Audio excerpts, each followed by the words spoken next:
What if the most beautiful country in the world was secretly becoming unlivable? We picture France and we see romance, art, and the perfect croissant. We imagine a life of balance where people work to live, not the other way around. This is the French dream, a promise of elegance and security sold to the entire world. But for millions of French citizens, that dream has become a waking nightmare. Beneath the surface of glittering cities and charming villages, a quiet crisis is unfolding, a slow grinding descent that has pushed the nation to its breaking point. This isn't just about a struggling economy, it's about a broken promise. And the question that now haunts the streets of Paris is no longer how to live the good life, but how to simply survive it. You can feel the betrayal in the smallest of places. The grocery store aisle. You pick up a bottle of your favorite drink and it feels lighter. The bag of chips seems a little emptier. The chocolate bar is noticeably thinner. It's called shrinkflation, and in France it's become a national symbol of a deeper deception. The prices stay the same, but you get less. It's the perfect metaphor for modern French life. You work just as hard, you pay even more, but your life gets smaller. The cost of a simple basket of groceries has exploded by over 25% in just a few years, while wages have remained painfully stagnant. A modest apartment in a major city now consumes over half of an average salary, pushing home ownership into the realm of fantasy for an entire generation. Young adults, even with university degrees and decent jobs, are trapped living with their parents, not by choice, but because the math no longer works. They are the first generation in modern history who are on track to be poorer than their parents.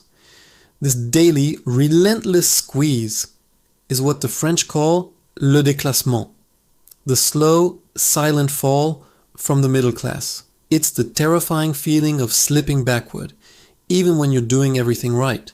And this private struggle is what fuels the public rage, because behind closed doors, millions are realizing the system isn't just failing them. It feels like it's actively working against them. But it wasn't always this way. This trap was built with the best of intentions. Decades ago, France built a fortress to protect its people. It was called the French social model, a revolutionary promise born from the ashes of war. It guaranteed world-class healthcare, free education, generous pensions, and a safety net so strong that no one would be left behind. It was the envy of the world, a system that proved a nation could be both prosperous and compassionate. This model was more than just policy. It was the core of French identity. For decades, it worked. It built a thriving middle class and offered a quality of life that was unparalleled. But that fortress was built for a different world, and over time, it became a gilded cage. The promise of security became an addiction to spending. To fund this dream, the state had to take more and more.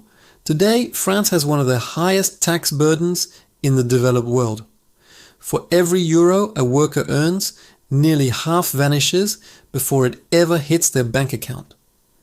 Businesses are choked by social charges that can nearly double the cost of hiring a single employee, strangling innovation and driving investment away. France hasn't had a balanced budget since 1974. Every single year, for half a century, it has spent more than it earned, passing on a mountain of debt to the next generation. That debt has now swelled to over 3 trillion euros, a figure so vast it's almost meaningless. The system designed to provide security is now suffocating the very economy needed to sustain it. But that wasn't even the most insidious part of the crisis. While the French were being squeezed by their own state, a new force was quietly pricing them out of their own country. While the average French citizen struggles to pay rent, someone else is buying their country from under them. Walk through the most beautiful districts of Paris at night, and you'll see something deeply unsettling. Entire buildings are dark. These multi-million-dollar apartments aren't homes. They're assets, sitting empty. They belong to foreign billionaires and international investment funds that see French real estate as a safe place to park their cash. This is the silent invasion, a form of financial colonization that has turned historic cities into playgrounds for the global elite. Platforms like Airbnb have accelerated this takeover. A landlord can make more in a week from tourists than they can in a month from a local family. As a result, tens of thousands of long-term rental apartments have vanished from the market, replaced by an endless churn of short-term vacationers. In some coastal towns and ski resorts, there are now more tourist listings than actual homes available for the people who work there.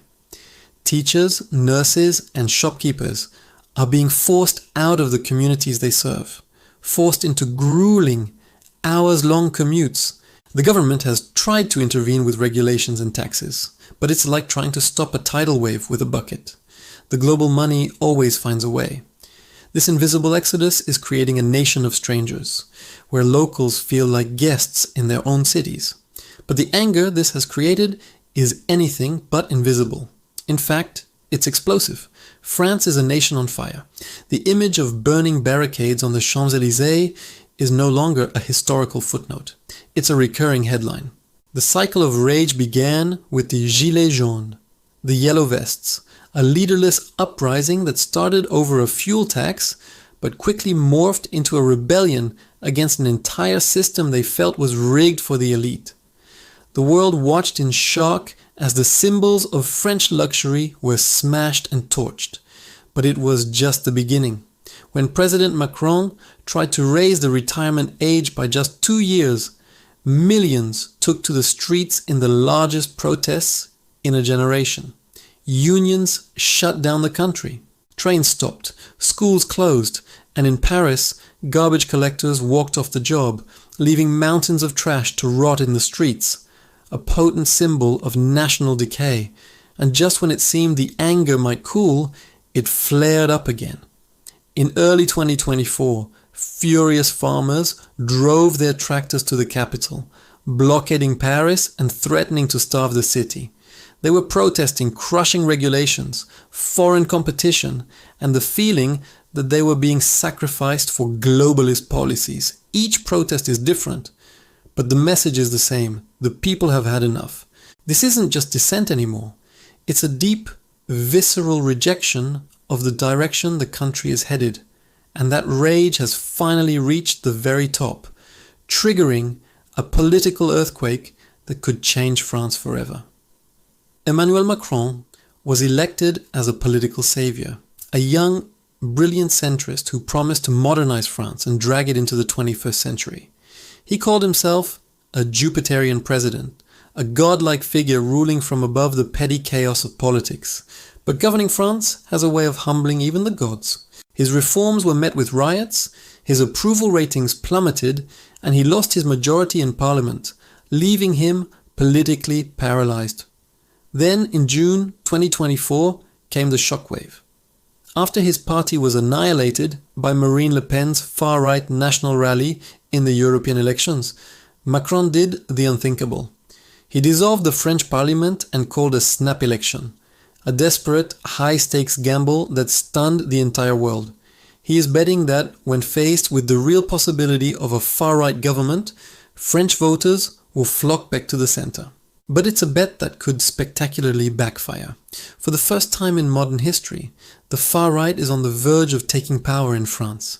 It's a moment of extreme peril and uncertainty, a political powder keg that could either save the country or push it over the edge into chaos. And as this political drama unfolds, the entire world is about to arrive in Paris for a party completely oblivious to the fact that they're stepping into a nation on the brink.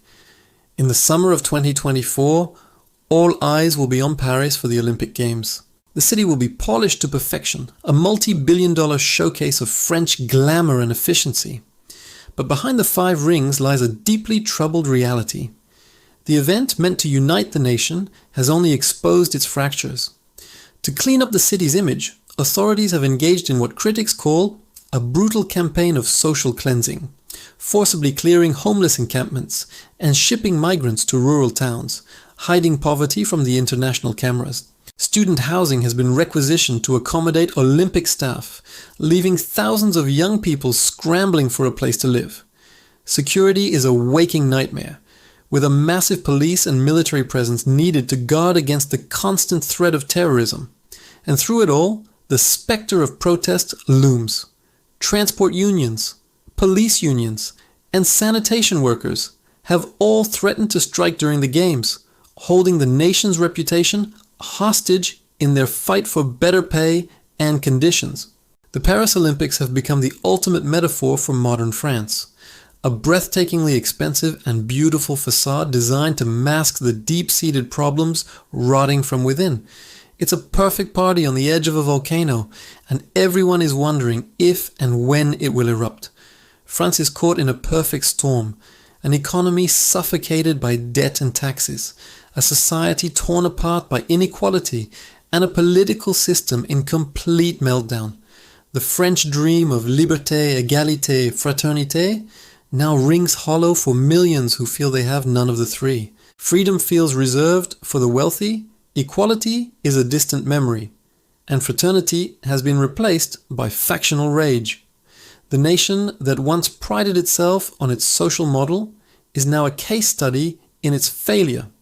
President Macron's desperate roll of the dice with a snap election isn't just a political maneuver.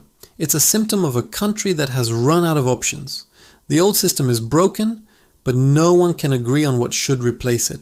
As the French people head to the polls, they face an impossible choice between a failed center, a radical left, and a far right that promises order at an unknown cost. This isn't just an election, it's a battle for the soul of a nation. Is this the moment France finally confronts its demons and begins a painful reinvention? Or is the world about to witness the spectacular collapse of the French dream?